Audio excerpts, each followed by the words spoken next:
مسافران عزیز و گرامی، شما را به پرواز شرکت هوانوردی رمضان مبارک خیر مقدم میگوییم. رقم پرواز 1438 هجری. خط سیر به سوی بخشش و مغفرت خداوندی.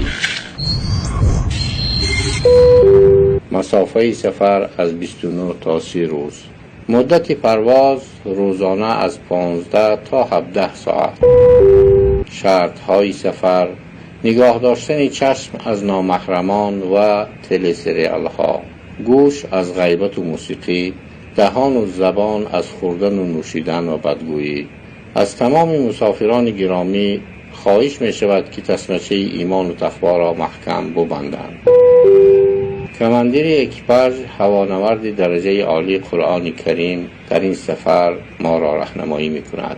پیشخدمتان ملائکه های نوبتدار که برای شما سفری نیک و باقرار از خدای بزرگ تمنا دارند. خدایا ما را به سفر رمضان مبارک برسان تا که تمام سال به خیر و عافیت باشیم. همه طاعت و عبادت ما را قبول فرما، گناهانمان را مغفرت کن، از ما خوشنود و راضی شو، ما را به بهشت فردوس برسان.